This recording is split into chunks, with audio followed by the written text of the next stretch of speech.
चलिए देखिए dear students, आज हम लोग क्लास 12th है आपका दोस्तों बायोलॉजी का चैप्टर नंबर 10 मानव कल्याण में सूक्ष्म जीव, यानी कि डियर स्टूडेंट मानव कल्याण में सूक्ष्म जीव ये आपका बायोलॉजी का 10वां नंबर चैप्टर है। इस चैप्टर के dear student 60 VVI objective question देखेंगे जो कि आपके बोर्ड एग्जाम में बार बार पूछा जाता है। तो सभी विद्यार्थी लास्ट तक बने रहिए और साथ में चैनल पर पहली बार जुड़े हैं तो चैनल को सब्सक्राइब करके घंटी को जरूर से प्रेस कर लीजिएगा, क्योंकि जितना भी क्वेश्चन करवाऊंगा ये सभी प्रश्न एग्जाम में आपका बार बार पूछा जाता है। तो लास्ट तक देखिए और जितना भी क्वेश्चन होगा आप लोग आंसर देने का प्रयास कीजिएगा डियर स्टूडेंट, क्योंकि इस चैप्टर से आपके बोर्ड एग्जाम में 8 नंबर का ऑब्जेक्टिव पूछा जाता है। सो फटाफट लास्ट तक बने रहिए और जो विद्यार्थी PDF नोट्स नहीं ले तो इस नंबर पर कॉन्टेक्ट एक बार जरूर कीजिएगा। चलिए देखिए फर्स्ट क्वेश्चन आया दोस्तों के रक्त में प्रतिरक्षी किनके द्वारा स्रावित होता है, यानी कि रक्त में जो प्रतिरक्षी जो होता है दोस्तों किनके द्वारा स्रावित होता है। तो यहाँ से याद रखेगा लिम्फोसाइट हो जाएगा ऑप्शन सी, यानी कि रक्त में प्रतिरक्षी जो होता है दोस्तों किसके द्वारा स्रावित होता है, तो आपका लिम्फोसाइट के द्वारा दोस्तों स्रावित होता है। सो यहाँ से आप लोग ध्यान रखेगा ऑप्शन सी इसका राइट आंसर हो जाएगा। बहुत ही कमाल का क्वेश्चन है, रक्त में प्रतिरक्षी जो होता है दोस्तों किनके द्वारा स्रावित होता है, तो आपका लिम्फोसाइट के द्वारा होता है। So dear students option C इसका राइट आंसर हो जाएगा। चलिए बहुत ही कमाल का क्वेश्चन है।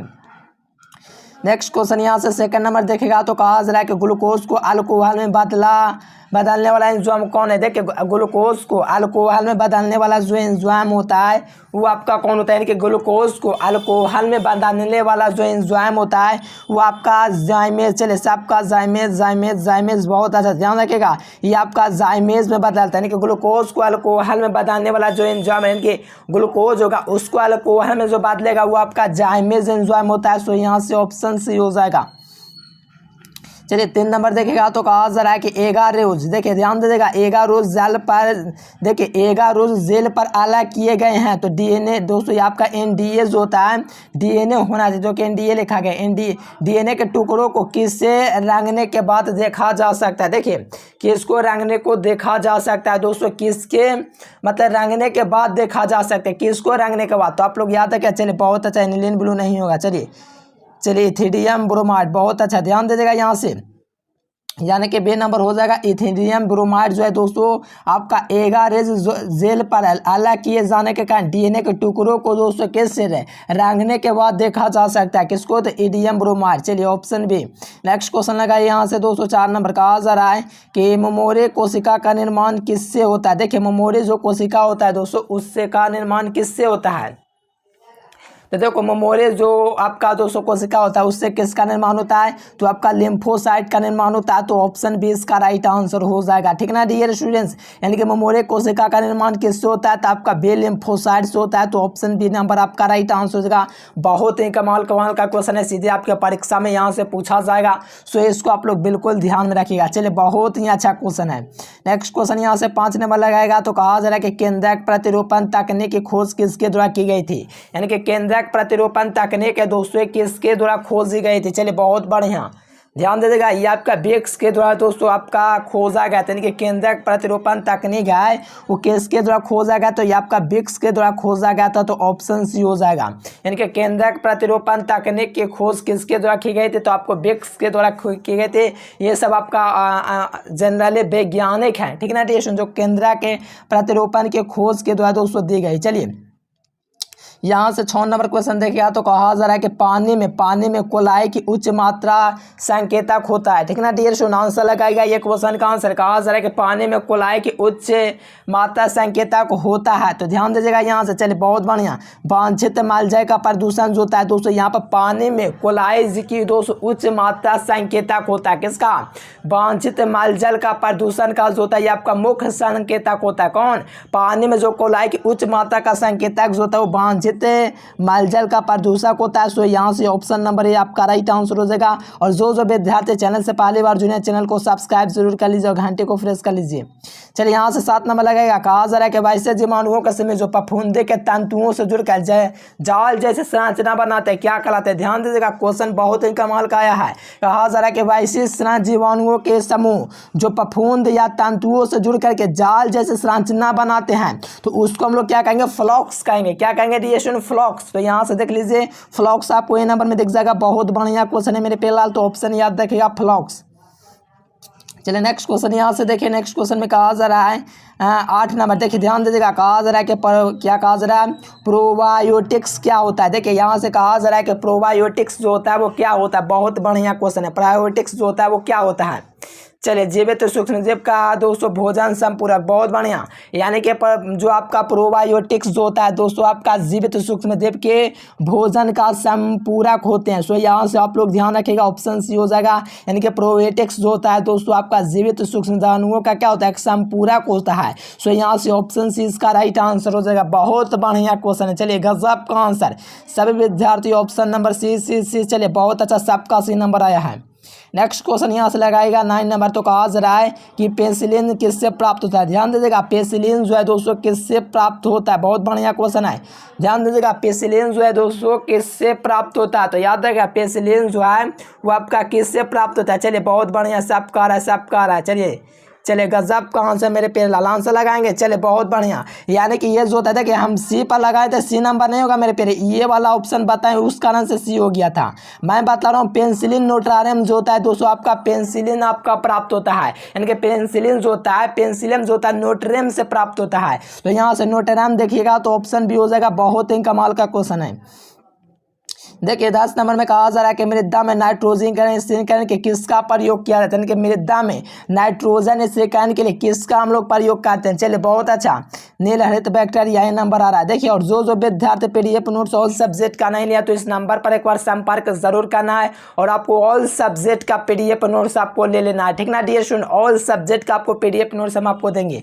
चलिए बहुत अच्छा, नील हरित बैक्टीरिया, बिल्कुल ये नंबर आपका राइट आंसर हो जाएगा। चलिए नेक्स्ट क्वेश्चन यहाँ से लगाने का प्रयास कीजिए डियर स्टूडेंट। कहा जा रहा है कि मिथोनोजन जो नामक जो स्वादिक प्रचुर होता है वो किसके लिए होता है। ध्यान दीजिएगा, मिथोजेन जो नामक जीव जो होता है स्वादिक प्रचुर होते हैं, किसके लिए प्रचुर होते हैं बताइएगा आंसर। चलिए बहुत अच्छा, ध्यान दीजिएगा। यहाँ से कहा जा रहा है कि मिथोजेन नामक जो जीव होता है स्वादिक प्रचुर होता है तो आपका पशुओं के लिए होता है। किसके लिए, पशुओं के बाणों के लिए होता है। बाणे में जो होता है उसके लिए आपका क्या होता है, स्वादिक प्रचुर होते हैं। चलिए बड़े बढ़िया क्वेश्चन है मेरे पहला ऑप्शन ए हो जाएगा। चलिए बहुत ही कमाल का क्वेश्चन है। सो यहाँ से नंबर। नेक्स्ट क्वेश्चन दीजिएगा। कहा जा रहा है कि ईस्ट का प्रमुख स्रोत क्या होता है। ध्यान दीजिएगा, ईस्ट का जो प्रमुख स्रोत होगा मेरे पहला वो क्या होगा। चलो बहुत अच्छा, ध्यान दीजिएगा। यहाँ से राइबोफ्लोविन जो होगा, बहुत बढ़िया, राइबोफ्लोविन जो होगा ईस्ट का सबसे प्रमुख स्रोत होगा, ठीक ना डियर स्टूडेंट। चलिए बहुत ही कमाल का क्वेश्चन है। सो इसको आप लोग बिल्कुल याद रखें। ईस्ट जो होता है दोस्तों वो आपका प्रमुख स्रोत होता है। तो ये आपका जो होता है, चलिए बहुत बढ़िया, राइबोफ्लोविन होता है। क्या होता है, राइबोफ्लोविन। बहुत बढ़िया क्वेश्चन है। ऑप्शन क्या हो जाएगा, बी नंबर हो जाएगा। यानी कि ईस्ट जो होता है इसका प्रमुख स्रोत जो होता है ये आपका राइबोफ्लोविन होता है। चलिए बहुत अच्छा, इसी प्रकार से आंसर लगाएंगे मेरे पहला। बिल्कुल कमाल का क्वेश्चन है, सीधे आपके परीक्षा में पूछा गया है। चलिए बहुत अच्छा। नेक्स्ट क्वेश्चन यहाँ से देखिएगा। कहा जा रहा है कि ईस्ट का प्रमुख स्रोत क्या होता है। ध्यान दीजिएगा। चलिए ईस्ट का प्रमुख स्रोत क्या होता है, या इसका आप लोग आंसर करके चैट बॉक्स में एक बार जरूर आंसर दीजिएगा। ईस्ट का जो मुख्य स्रोत होता है वो आपका विटामिन सी होता है। क्या होता है, इसका आंसर चैट बॉक्स में लिखना जरूर लिखिएगा। जिसमें एक बार आपका आंसर जरूर देखेंगे, नीचे चैट बॉक्स में आंसर दे दीजिएगा। देखिए कहा जा रहा है कि अल्कोहल से सिरके के निर्माण में किसके द्वारा प्रयोग होता है। देखिए अल्कोहल से सिरका का निर्माण किसके द्वारा होता है। ध्यान दीजिएगा, अल्कोहल का दोस्तों सिरके के निर्माण में किसका प्रयोग होता है। तो इसके लिए हम लोग कहते हैं एसिटाबैक्टीरिया एसिटी, यानी कि दोस्तों एसिटोबैक्टर जो एसिटीज होता है अल्कोहल के सिरके के निर्माण में प्रयुक्त किया जाता है। सो यहाँ से देख सकते हो, काफ़ी कमाल का क्वेश्चन है। ऑप्शन सी हो जाएगा। नेक्स्ट क्वेश्चन लगाएगा। यहाँ से कहा जा रहा है कि कौन सर्वश्रेष्ठम उर्वरक है। देखिए सर्वश्रेष्ठम जो उर्वरक होता है वो आपका कौन होता है। फटाफट आंसर लगाइए, सर्वश्रेष्ठ उर्वरक कौन है। चलिए एजोला साइनोबैक्टीरिया, बहुत बढ़िया, एजोला साइनोबैक्टीरिया ऑप्शन सी में दिख रहा है। यानी कि सर्वश्रेष्ठम जो उर्वरक जो आपका होता है दोस्तों वो आपका एजोला साइनोबैक्टीरिया होता है। सो यहाँ से ऑप्शन सी। नेक्स्ट क्वेश्चन यहाँ से लगाएगा 15 नंबर। तो कहा जा रहा है कि शराब उद्योग में किस सूक्ष्म जीव का उपयोग किया जाता है। देखिए शराब जो उद्योग होता है उसमें किस सूक्ष्म जीव का प्रयोग किया जाता है। बहुत बढ़िया, ईस्ट, बहुत बढ़िया। यानी कि शराब के उपयोग में जो हम लोग सूक्ष्म जीव का यूज करते हैं वो आपका ईस्ट सूक्ष्म जीव होता है। चलिए 16 नंबर में कहा जा रहा है कि दूध से दही बनने में किस जीवाणु का प्रयोग किया जाता है। तो आपको पता है दूध से दही बनना लैक्टो तो काट सकते हैं, तो यहाँ से लैक्टेवेलियस, बहुत बढ़िया। यहाँ से ऑप्शन क्या हो जाएगा, बी हो जाएगा। यानी कि दूध से दही बनने में किस जीवाणु का प्रयोग होता है, तो आपका लैक्टोवेनियस का। देखिए जैविक खाद का मुख्य स्रोत क्या है, ध्यान दीजिएगा। जैविक खाद का जो मुख्य स्रोत है वो आपका क्या है। चलिए बहुत अच्छा, ध्यान दीजिएगा। जैविक जो खाद होता है उसका मुख्य स्रोत जो होता है मेरे प्यारे स्टूडेंट्स वो आपका जीवाणु होता है। क्या होता है? जीवाणु होता है। यानी कि जो जैविक खाद होता है इसका मुख्य स्रोत जो होता है मेरे प्यारे लाल वो आपका जीवाणु होता है। ठीक ना डियर स्टूडेंट्स, ऑप्शन सी इसका राइट आंसर हो जाएगा। चलिए यहाँ से क्वेश्चन देखिएगा 18 नंबर क्वेश्चन, दलहने पौधे के जड़ पिंड में कौन सा जीवाणु पाया जाता है? यानी कि जो आपका दलहने पौधे होता है, दलहने पौधे के जड़ पिंड में कौन सा जीवाणु पाया जाता है? तो ये आपका राइबोजियम पाया जाता है। कौन डियर स्टूडेंट्स? राइबोजियम। सो यहाँ से देख सकते हो राइबोजियम आपको ये नंबर में दिख जाएगा। बहुत ही बढ़िया क्वेश्चन है। यानी कि दलहने पौधे में जड़ के पिंड में कौन सा जीवाणु प्रयुक्त होता है? तो आपका राइबोजियम का प्रयोग किया जाता है। नेक्स्ट क्वेश्चन यहाँ से लगाएगा डियर स्टूडेंट 19 नंबर। तो कहा जा रहा है कि पास्चुराइजेशन जो है दोस्तों गर्म करते हैं। इनके पास्चुराइजेशन जो होता है, पास्चुराइजेशन में जो होता है गर्म करते हैं तो केवल हम लोग दूध को ही गर्म करते हैं। बहुत बढ़िया, केवल दूध। चले बहुत अच्छा, सबका ये नंबर आ रहा है, गजब का आंसर है। नेक्स्ट क्वेश्चन लगाने का प्रयास कीजिए। टी लिम्फोसाइट उत्पन्न करता है, ध्यान दीजिएगा। टी लिम्फोसाइट है दोस्तों वो आपका क्या उत्पन्न करता है? 20 नंबर का लगाइएगा आंसर। चलिए टी लिम्फोसाइट, बहुत बढ़िया। अस्थिमज्जा, ध्यान दीजिएगा। टी लिम्फोसाइट जो है दोस्तों आपका अस्थिमज्जा में उत्पन्न होता है। चलिए बहुत बढ़िया, ठीक ना डियर स्टूडेंट। टी लिम्फोसाइट जो उत्पन्न करता है वो आपका अस्थिमज्जा से उत्पन्न होता है। ठीक ना मेरे प्यारे स्टूडेंट्स, गजब का क्वेश्चन आ रहा है, एकदम गजब, मज़ा आ गया, एकदम मज़ा ही मज़ा, एकदम तहलका मचा दिए आप लोग। अस्थिमज्जा देख लीजिए ऑप्शन में, देखो टीम लिम्फोसाइट रहे या ये फिन लिम्फोसाइट रहे, दोनों में से कोई भी रहेगा ना तो आपको याद रखना है ये अस्थिमज्जा में ही बनता है। देखिए बेबरे किससे संबंधित है? ध्यान दीजिएगा। बेबरी है दोस्तों वो आपका किससे संबंधित है? देखो बेबरे का संबंध सीधे सैक्रोमाइलिसिस से है। यानी कि सैक्रोमाइलिसिस देखोगे दोस्तों, सैक्रोमाइसिस से ये आपको मिल जाएगा ऑप्शन ए में। यानी कि बेबरे जो है सैक्रोमाइसिस से संबंधित है। सो यहाँ से नंबर आपका राइट आंसर हो जाएगा। बहुत बढ़िया। चलिए मेरे प्यारे लाल नेक्स्ट क्वेश्चन यहाँ से देखिएगा 22 नंबर। तो कहा जा रहा है कि क्या कहा जा रहा है? ध्यान दीजिएगा। एस्ट्रोप्टोकोकस जो होता है दोस्तों प्रयोग तैयार के लिए किया जाता है। यानी कि एस्ट्रेप्टोकोकस जो होता है, चलिए बहुत बढ़िया, एस्ट्रेप्टोकोकस का प्रयोग किसके लिए किया जाता है? चलिए पनीर, बहुत अच्छा। सी नंबर और विद्यार्थी लगाइए। एस्ट्रेप्टोकोकस जो होता है इसके पनीर के लिए यूज करते हैं। बहुत बढ़िया, ऑप्शन सी आपका राइट आंसर हो जाएगा। देखिए कहा जा रहा है कि एंटीबायोटिक शब्द का प्रयोग सबसे पहले कितने किया था? देखो फ्लेमिंग है नहीं, पास्टर नहीं, लिस्टन है, तो बाक्समैन थे डिएशन जो कि एंटीबायोटिक शब्द का सबसे पहले प्रयोग किया था। और ये जो होता है बुखार को कम करता है। चलो एंटीबायोटिक है, सॉरी एंटीबायोटिक नहीं, एंटीबायोटिक है। तो ये कौन लिया था नाम? तो बाक्समैन ने लिया था। देखो बे लिम्फोट रहे, सी लिम्फोसाइट रहे या टी लिम्फोसाइट रहे, ये जो निर्माण होगा सीधे आपका अस्थिमज्जा से ही होगा। ठीक ना मेरे प्यारे स्टूडेंट्स, किसमें? अस्थिमज्जा से। सो यहाँ पर ऑप्शन ए इसका राइट आंसर हो जाएगा। नेक्स्ट क्वेश्चन लगाएगा। कहा जाए कि नॉन स्टॉक नाइट्रोजनिन एंजाइम पाया जाता है। ध्यान दीजिएगा, नॉन स्टॉक, ध्यान दीजिएगा, बहुत बढ़िया क्वेश्चन। नॉन स्टॉक में नाइट्रोजिनस जो एंजाइम होता है वो पाया जाता है। बड़े बढ़िया क्वेश्चन है। चलिए बहुत अच्छा, हिस्टोसिस्ट हो जाएगा। क्या हो जाएगा? हिस्टोसिस्ट जो हो जाएगा दोस्तों, जिसमें नॉक जोक में, यानी कि नॉट जोक में जो होता है आपका नाइट्रोजिनस एंजाइम पाया जाता है। सो मेरे प्यारे लाल option number B is the right answer. बिल्कुल कमाल का क्वेश्चन है, आपके सीधे परीक्षा में पूछा हुआ क्वेश्चन है। सो इसको बिल्कुल याद रखेगा। चलिए नेक्स्ट क्वेश्चन यहाँ से देखिएगा डियर स्टूडेंट। तो कहा जा रहा है 26 नंबर में कि साइनोबैक्टीरिया का प्रयोग कि जैव उत्पादक में किया जाता है। देखो साइनोबैक्टीरिया का जो उपयोग करते हैं किस रूप में किया जाता है? चलिए चलिए धान वाला ध्यान दीजिएगा। साइनोबैक्टीरियम का जो प्रयोग करते हैं जैव के रूप में किया जाता है, तो वो आपका जो है धान के रूप में किया जाता है। सो यहाँ से याद रखिएगा धान के रूप में। चलो बहुत बढ़िया, ऑप्शन सी इसका राइट आंसर हो जाएगा। नेक्स्ट क्वेश्चन यहाँ से 27 नंबर लगाएगा। तो कहा जा रहा है गोबर गैस प्लांट में कौन जीवाणु प्रयुक्त होता है? ध्यान दीजिएगा, गोबर जो ग्लास होता है उसमें कौन सा जीवाणु का प्रयोग किया जाता है? चलो गोबर गैस प्लांट में जीवाणु का प्रयोग किया जाता है वो आपका मिथेनोजेनस होता है। कौन होता है ये? मिथाइनोजेनस होता है। इनके मिथेनोजेनस देखिएगा तो ऑप्शन डी में मिल जाएगा। इनके गोबर गैस प्लांट में जो होता है जीवाणु का जो प्रयुक्त होता है वो आपका मिथेनोजेनस से होता है। सो यहाँ से आप लोग ध्यान रखिएगा, ऑप्शन डी आपका बिल्कुल राइट आंसर हो जाएगा। नेक्स्ट क्वेश्चन लगाएगा मेरे प्यारे लाल यहाँ से प्रतिजैविक का ध्यान दीजिएगा। प्रतिजैविक क्या होता है? औषधि होता है। ध्यान दीजिएगा, बहुत ही बढ़िया क्वेश्चन है मेरे प्यारे लाल। औषधि होता है, बहुत बढ़िया। यहाँ से देखिएगा तो ऑप्शन ए हो जाएगा। यानी कि प्रतिजैविक जो होता है मेरे प्यारे लाल ये आपको औषधियाँ होता है। क्या होता है औषधियाँ, तो option A is the right answer. Next question यहाँ से देखेगा डियर स्टूडेंट, तो कहा जा रहा है कि जाल में इकाई की अधिकता में किसकी सूचना, ध्यान दीजिएगा जाल में कोलाई है दोस्तों किसकी सूचक है।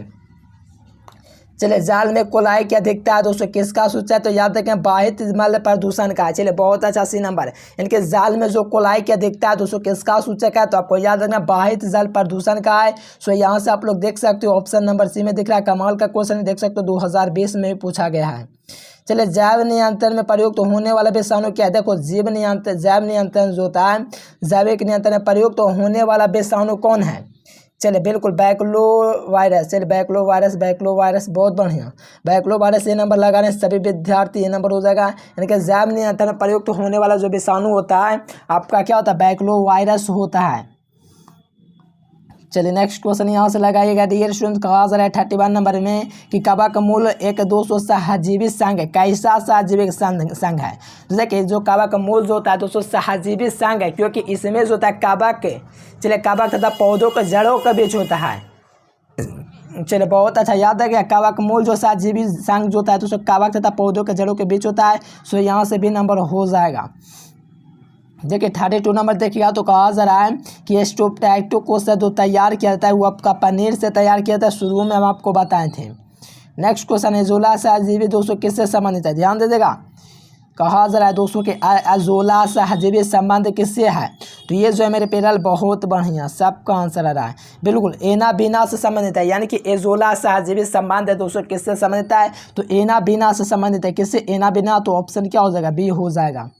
नेक्स्ट क्वेश्चन मिट्टी का उपजाऊ बनाने में कौन सा है, ध्यान दीजिएगा मिट्टी उपजाऊ बनाने में जो सहयोग होता है मेरे पेलाल वो आपका जैविक खाद होता है। यानी कि मिट्टी को उपजाऊ बनाने में कौन सहायक होता है, तो ये आपका जैविक खाद होता है। सो यहाँ से आपका ये नंबर राइट आंसर हो जाएगा कि जैविक खाद, ऑप्शन बी हो जाएगा। चलिए नेक्स्ट क्वेश्चन, चलिए यहाँ से देखिएगा 35 नंबर, इडली और डोसा का दोस्तों आटा किस सूक्ष्मजीव के प्रयुक्त किया जाता है, ध्यान दीजिएगा इडली तथा डोसा का आटा है दोस्तों इसको हम लोग ईस्ट में यूज़ करते हैं। ईस्ट मैंने आप लोग समझ गए, ऑप्शन डी हो जाएगा। चलिए इडली और डोसा का जो आटा होगा दोस्तों उसमें किस सूक्ष्मजीव का प्रयोग किया जाएगा, तो वो आपका ईस्ट सूक्ष्मजीव का प्रयोग किया जाता है। ध्यान दीजिएगा यहाँ से कहा जा रहा है कि नाइट्रोजन इस कारण की मुख्य भूमिका निभाते हैं। यानी कि नाइट्रोजन इस कारण में दोस्तों मुख्य भूमिका कौन निभाते हैं, तो इनमें से सभी हो जाएगा, यानी कि ऑल ऑफ दिस हो जाएगा, जिसमें नॉन स्टॉक, एनाबिना, हरित शैवाल, ये सब क्या है आपका दोस्तों नाइट्रोजन इस कारण में महत्वपूर्ण भूमिका निभाते हैं। सो यहाँ से डी नंबर। चलिए कहा जा रहा है कि किण्वन द्वारा प्राप्त किए जाने वाला प्रथम कार्बोनिक दोस्तों आपका अम्ल क्या है, देखो किण्वन द्वारा जो सबसे प्रथम जो प्राप्त किया गया जो कार्बोनिक यौगिक है वो आपका ऑक्सैलिक अम्ल है। देखो यहाँ पर आपका प्रोपेनिक अम्ल देगा, लैक्टिक अम्ल देगा, सिट्रिक अम्ल दिया गया, लेकिन ये सब नहीं होगा। आपका ऑक्सैलिक अम्ल जो होता है किण्वन द्वारा प्राप्त किए जाने वाले स्वार्थिक दोस्तों आपका कार्बोनिक अम्ल होता है। सो यहाँ से डी नंबर। नेक्स्ट क्वेश्चन लगाएगा, कहा जा रहा है कि प्रथम जीवाणु कीटनाशक कौन है, देखिए कहा जा रहा है कि प्रथम सूक्ष्म जीवाणु के कीटनाशक कौन है। चलिए बैसिलस, बहुत बढ़िया, बैसिलस क्या लिखा हुआ है, चलिए थुरिजीनियसिस होना चाहिए था, यहाँ से लिखा गया थुरिजीनियसिस। याद रखना प्रथम सूक्ष्मजीव जीवाणु जो नाशक होता है मेरे प्यारे स्टूडेंट्स वो आपका बैसिलस से थुरिजीनियसिस था, तो यहाँ से याद रखिएगा ऑप्शन सी। नेक्स्ट क्वेश्चन यहाँ से लगाएगा, कहा जा रहा है 239 नंबर में कि नील हरित शैवाल तथा राइबोजियम जीवाणु किस पौधे के जड़ों में पाया जाता है। देखिए किसके पौधों के जड़ों में पाया जाता है, तो ये आपको बिल्कुल ध्यान में रखना मेरे प्यारे लाल, लेग्युमिनोसिस हो जाएगा। क्या हो जाएगा, लेग्युमिनोसी हो जाएगा, लेग्युमिनोसी देखिएगा तो ऑप्शन क्या हो जाएगा, सी आपका बिल्कुल राइट आंसर हो जाएगा। बिल्कुल ये बात आप लोग ध्यान में रखिएगा। नेक्स्ट क्वेश्चन यहाँ से देखिएगा 40 नंबर, कहा जा रहा है कि इकोआरआई निम्नलिखित में से किससे उत्पन्न किया जाता है, ध्यान दीजिएगा इकोआरआई है दोस्तों किससे उत्पन्न किया जाता है, तो ये आप लोग को याद रखना इस्चेरिया कोलाई से। चलिए इस्चेरिया कोलाइया, बहुत बढ़िया, ऑप्शन भी हो जाएगा मेरे प्यारे स्टूडेंट, ध्यान रखिएगा। यहाँ से 41 नंबर में कहा जा रहा है कि नीलहरित हरित शैवाल किस खेती के लिए उपयोग होता है, तो देखो नीलहरित जो होता है दोस्तों उसको हम लोग चावल के लिए यूज़ करते हैं। यानी कि नील हरित शैवाल किस खेत के लिए आपका उपयोगी जैव उर्वरक है, तो याद रखिएगा चावल के लिए उपयोगी है, चावल मतलब समझ गए। चलिए नेफ्जिन पाया जाता है, ध्यान दीजिएगा नेफ्जिन है दोस्तों किस में पाया जाता है, चलिए नेफ्जिन किस में पाया जाता है, बहुत बने राइबोजियम बहुत ही अच्छा मेरे प्यारे स्टूडेंट, जो विद्यार्थी पे नंबर लगा रहे राइबोजियम उनका बिल्कुल सही है, क्योंकि नेफ्स जो पाया जाता है ये आपका राइबोजियम में ही पाया जाता है। So dear student B number. Next question यहाँ से देखिएगा 43 नंबर। तो कहा जा रहा है किस गैर फले पौधों का जड़ जो होता है दोस्तों पिंड में जैविक खाद मौजूद होता है। तो ध्यान दीजिएगा, यहाँ से कहा जा रहा है किस आपका गैर फले पौधों में जड़ जो होता है दोस्तों पिंड में जैविक खाद मौजूद होता है, तो वो आपका एजोबैक्टर होता है, एजोबैक्टर में होता है। सो यहाँ से नंबर आप लोग का राइट आंसर हो जाएगा। बहुत ही कमाल का क्वेश्चन है। चलिए यहाँ पर 44 नंबर देखिएगा। तो कहा जा रहा है कि निम्नलिखित में से कौन सा फफूंदी जो है दोस्तों साइक्लोस्पोरिन बनाता है जो कि अंग को प्रत्यारोपित मरीजों में प्रतिरक्षा निरोधक कारक के रूप में प्रयुक्त होता है, वो कौन है डियर? बताइए यहाँ से सटीक से आंसर। चलिए बहुत अच्छा, ट्राइकोडर्मा पॉलिस्पर्मा है। चलिए बहुत अच्छा, ट्राइकोडर्मा पॉलिस्पर्मा। तो यहाँ से देख लीजिए ऑप्शन ए हो जाएगा। नेक्स्ट क्वेश्चन यहाँ से देखिए 8 बजे जरूर क्लास ज्वाइन कीजिएगा। कहा जा रहा है कि बाइस बैक्टीरिया का समूह जो सेलुलोज पदार्थ का अवायवीय वृद्धि करते हैं तथा अवायवीय आंजा के संपाचित पशुओं के प्रथम आवासन में पाए जाते हैं, तो ये जो है दोस्तों आपका क्या कहलाता है? चलिए बहुत अच्छा, ये आपका मिथुनोजन कहलाता है। क्या कहलाता है मेरे प्यारे लाल? ये आपका मिथुनोजन कहलाता है। सो यहाँ से option A is the right answer. Next question यहाँ से देखिएगा। तो कहा जा रहा है कि एगारोज दोस्तों किससे संबंधित होता है? ध्यान दीजिएगा, एगारोज है दोस्तों वो किससे संबंधित है? तो आपको पता होना चाहिए समुद्री घास से एगारोज आपका संबंधित होता है। इनके समुद्री घास से कौन संबंधित होता है? एगारोज। चलिए यहाँ से देखिए कहा जा रहा है कि निम्नलिखित में से कौन सा संबंध आपका माइक्रोबायोलॉजी से नहीं है? ध्यान दीजिएगा, माइक्रोबायोलॉजी से किसका संबंध नहीं है? चलिए मक्का कहा है, लेकिन ध्यान दीजिएगा यहाँ पर JD बार्सन देगा, ये दोस्तों ये आपका वैज्ञानिक है। स्टीफन जेल्स ये भी वैज्ञानिक है। रॉबर्ट कॉक ये भी हैं। तो यहाँ पर आप लोग देखिएगा तो जो आपका बी नंबर में देख, चलिए 47 का लगाना मेरे प्यारे स्टूडेंट। चलिए स्टीफन हेल्स हैं दोस्तों, ये आपका माइक्रोलॉजी से संबंधित नहीं है। सो यहाँ से सी नंबर लगा सकते हो। बाकी ये सब जो है इनके महत्वपूर्ण भूमिका माइक्रोबायोलॉजी में है, लेकिन सी नंबर जो दिया गया स्टीफन हेल्स, इनका कोई योगदान नहीं। देखो क्लोरोला निम्नलिखित में क्या, तो क्लोरोला जो होता है दोस्तों ये आपका क्या होता है? एकल कोशिका प्रोटीन होता है। यानी कि क्लोरोला जो होता है इनमें से क्या है? तो आपको याद रखना एकल कोशिका, यानी कि एक कोशिका वाला प्रोटीन होता है क्लोरोला। यानी क्लोरोला जो होता है ये आपका एक कोशिकीय प्रोटीन है। ठीक ना dear student? Option D. 49 number देखिए निम्नलिखित में से कौन सा दोस्तों मीथेन उत्सर्जन करता है? ध्यान दीजिएगा, मीथेन का उत्सर्जन क्या करता है? दोस्तों धान की जो खेत है ये आपका मीथेन उत्सर्जन करता है। कौन करता है मेरे प्यारे लाल? मीथेन उत्सर्जन जो करता है आपका कौन करता है? चलिए धान के खेत। चलिए 50 नंबर में कहा जाए फ्रैंकिया है। ध्यान दीजिएगा, फ्रैंकिया जो है ये आपका जीवाणु समुदाय है। क्या है? फ्रैंकिया जो है ये आपका जीवाणु समुदाय है। तो option B is the right answer. चलिए यहाँ से ध्यान दीजिएगा, कहा जा रहा है 51 नंबर में डी स्टूडेंट के निम्नलिखित में नाइट्रोजन स्थिरीकरण है। ये तो हम आपको शुरू में बतलाए थे। चलिए राइबोजियम। चलिए बहुत अच्छा। और देखिए जो विद्यार्थी PDF नोट्स अभी तक नहीं लिया तो ऑल सब्जेक्ट का PDF नोट्स इस नंबर पर आप लोग कांटेक्ट करके ऑल सब्जेक्ट का PDF नोट्स आप लोग लिख सकते हैं डियर स्टूडेंट। उम्मीद है आपको वीडियो पसंद है तो लाइक सब्सक्राइब जरूर करना और दोस्तों के पास शेयर करना मेरे प्यारे स्टूडेंट। उम्मीद है आपको पसंद है, लाइक सब्सक्राइब करना। Thanks for watching this video. जय हिंद, वंदे मातरम। और आज 8 बजे लाइव क्लास जरूर ज्वाइन कीजिए।